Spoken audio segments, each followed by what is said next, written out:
The path to mastery leads through the heart of adversity.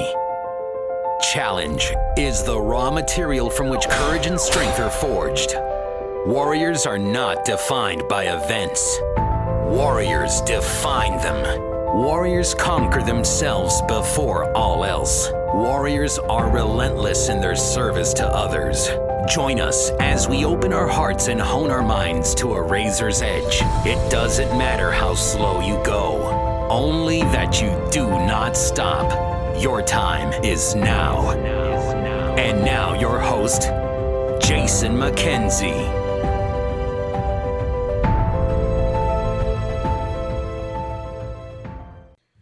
Hey everybody, this microsode is about how I learned a lesson or maybe had a time to pause for some self-reflection in a completely first world scenario. So let me tell you the story. Let me tell you the impact it had on me, and then let me tell you what I learned from it. And yeah, this is going to sound really fucking stupid, but sometimes that's my life. And sometimes it's in those moments that seem really weird on the face of it that there's important lessons to be learned. So anyways, here we go. So I'm at hot yoga. It's a nice class. It's a yin class, 75 minutes long. You hold postures for a really long time. It's really challenging for me because I get twitchy, basically. And so it's good, though. It makes me focus on being present. And even though it drives me somewhat insane, I know it's an important thing for me to do. And I'm kind of losing my voice right now. So hold on one second while I get a drink of water.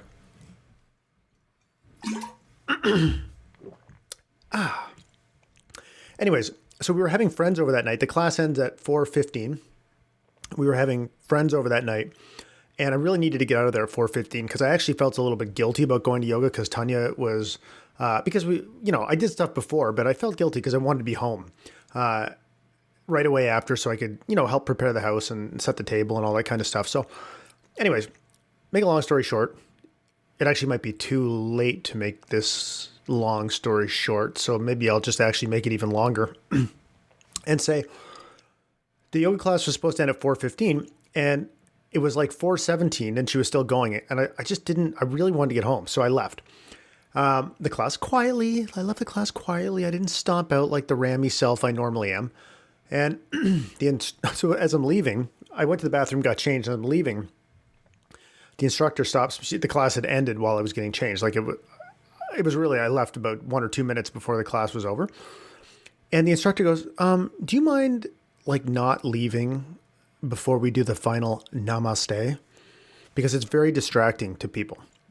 And I was like, in my head, what went through my head was, I felt like saying, yeah, I don't have a problem with that. Maybe you could reciprocate and finish the fucking class on time. That would be helpful for me. Of course, I didn't say that, and I felt weird for even thinking that. Actually, this is probably the thing that bothered me the most, because yeah, I get it, man. I get what she was saying. So I left, and I thought about this for hours afterwards, and I had all these thoughts going through my head, like,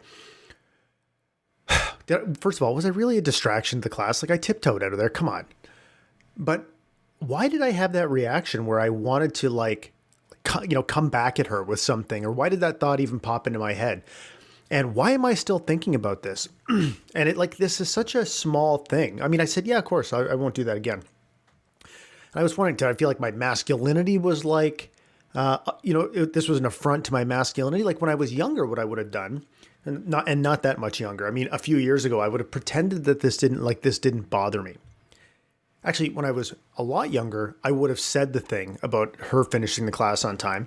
And then a few years ago, I would have pretended that it didn't bother me. But it did bother me. And I really sat in that and tried to figure out, why did it bother me? And I was like, because I try to be a good person.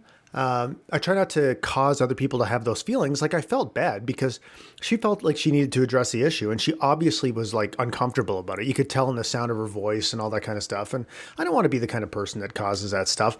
But I never really thought about it. So as that leaving the class early would cause somebody to feel that way. And then I'm having all these thoughts about, I do a lot of things where I don't really pay that much attention to the impact my behavior has on other people. And I was telling Tanya, I didn't even tell Tanya till hours later because I felt so stupid about the whole thing. And then I told her, and I think, but here's the point of this whole ridiculous story It's that it was really important for me to sit in those feelings and try to figure out why I felt that way, how I could have handled the situation differently, if I could have handled it differently at all, and what I'm going to do differently about it next time, because I do think there's a real opportunity for me to be much more intentional and aware about the actions, the effect that my actions have on other people.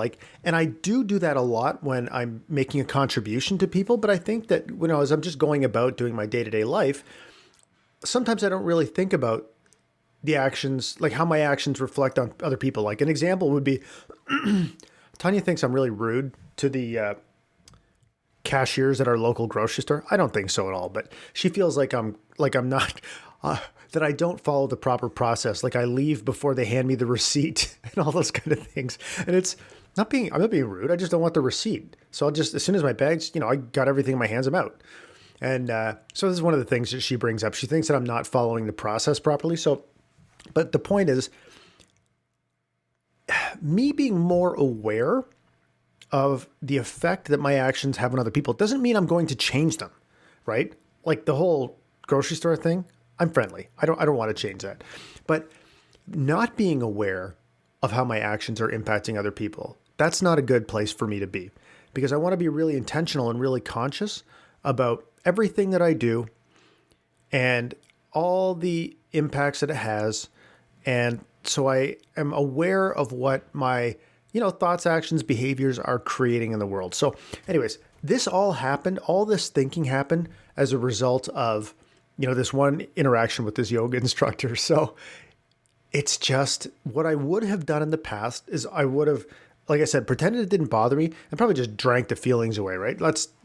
And I'm not trying to make this thing sound like more than it was, but I think it's, it's when we get to a point where we can start to think about the smaller things on a day-to-day basis, that there's a lot of value for that. So for example, it doesn't have to be some big screaming blowout with some person at work or a family member to cause us to think about how we contributed to that situation, what we might have done differently, why it bothered us, and all that kind of stuff. It can be the smaller things. Maybe it's that I've gotten past the big things and now I'm actually down to things that are so small that,